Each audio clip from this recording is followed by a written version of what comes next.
当医生丧失底线时，到底有多可怕？他们见女人长得漂亮，竟然趁她全身麻晕之际，对她进行了轮番侵犯。女孩清晰地感受到自己正在经历着什么，但她除了流泪什么也做不了。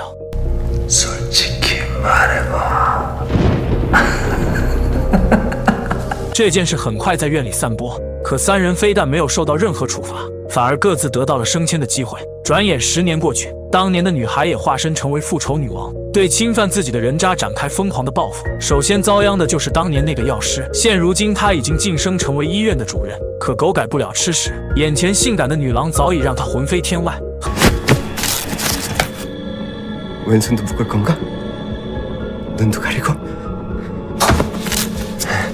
很快四肢全都被牢牢绑住，禽兽还以为接下来会有攒劲的节目，哪知迎接他的却是锋利的匕首。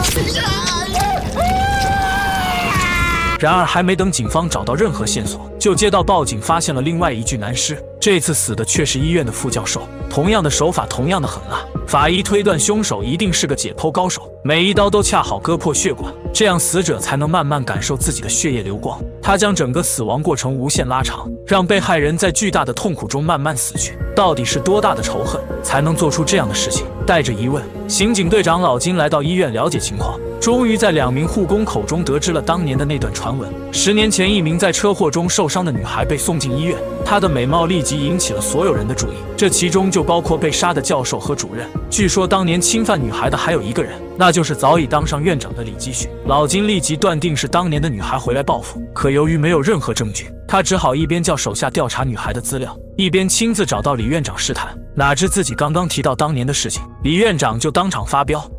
강정우와 고진수 그리고 다음 차례는 당신. 나가요 당장! 이 간호사!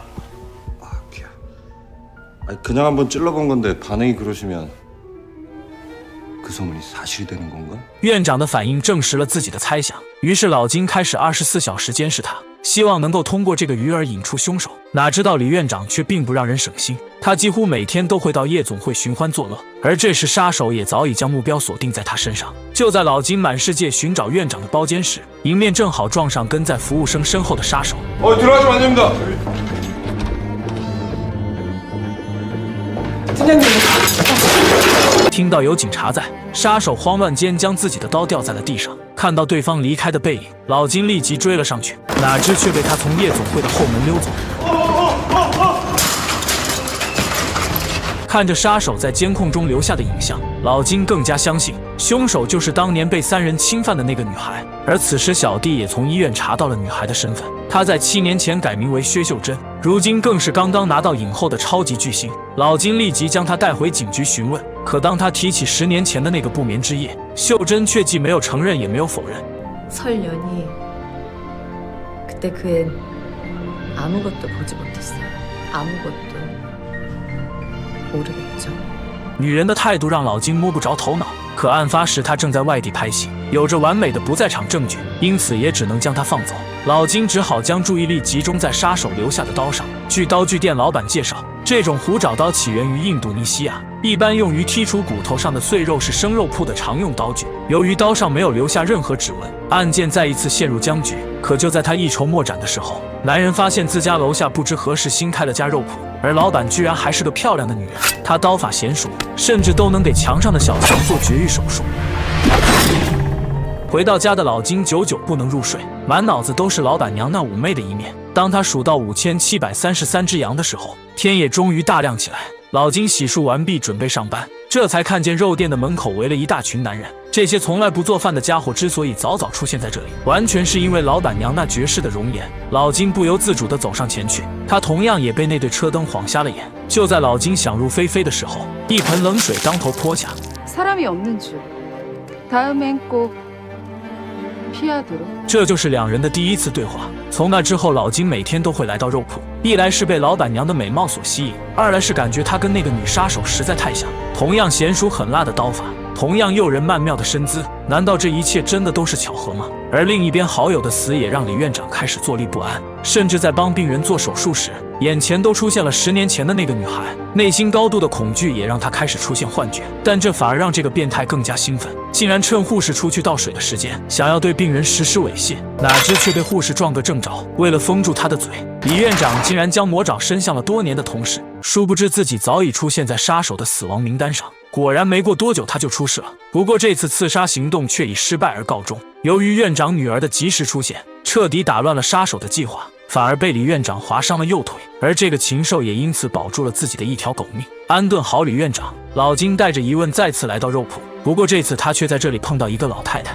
对方白发苍苍，步履蹒跚，可身上却散发出一股迷人的香味，似乎在哪里闻到过，可一时半会又想不起来。老金走进肉铺，准备再像往常一样借买肉的机会套套近乎。就在老板娘转身准备切肉的时候，老金突然发现对方的右腿似乎受了伤，杀手刚被李院长刺伤，老板娘就瘸了，这也太巧了吧！于是老金不顾自己警察的身份，强行将老板娘按倒在桌子上，掀开裙子的那一刹那，心中所有的猜想都变成了事实。他一脸不可置信地看向这个绝世美女。 뼈에서 살을 발라내는 건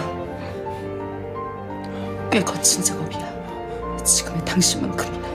还没等老金弄明白什么意思，对方就急切地贴了上来。然而就在此时，医院里负责保护院长的警员被瞬间放倒，而他也被人捂住口鼻，用救护车带离了医院。等老金第二天赶到医院，李院长早已不见了踪影。此时的他正被人绑在一处昏暗的屠宰场。醒来的他开始惊恐地大叫。这时门口出现一个白发苍苍的老太太，她缓缓地向李院长走去，只是一个眼神，身后的女杀手就飞快地掏出虎爪刀，将李院长的手筋全部挑断。这刀工让身为专业医师的他都自愧不如。此时老太太凑到他耳边，说出了跟10年前同样的话。 李院长这才知道自己惹上了什么人，可当年那场闹剧实在引人入胜，所以他一听到这句话，身体就立即有了反应。老太太缓缓脱掉院长的裤子，接着放进来一条大狼狗。哎呀！哎呀！哎呀！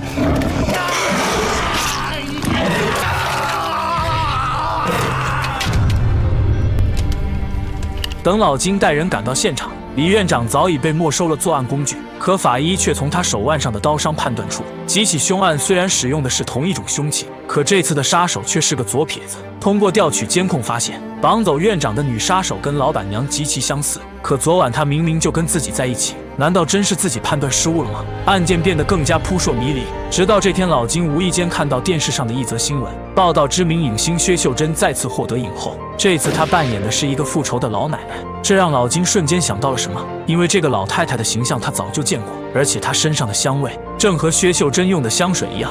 조말로 시그니처 향을 레이어링한 거예요. 面具后面确实是薛秀珍，为了复仇，她一直隐忍了10年，直到最近才找上肉铺的老板娘，希望她可以帮助自己收拾那几个人渣。可如果是这样，那老板娘就难逃干系。老金赶紧来到肉铺，然而这里早已人去楼空，老板娘的电话也处于关机状态。他不明白对方是怎么瞒天过海的。这时电视上又在播报一则新闻，另外一个城市的一个穷凶极恶的人贩子被残忍地杀死在自己的家中。老金赶到案发现场，看着熟悉的作案手法，他立即意识到这都是老板娘的杰作。经过几天的走访，他终于在新开的肉铺见到了朝思暮想的女人。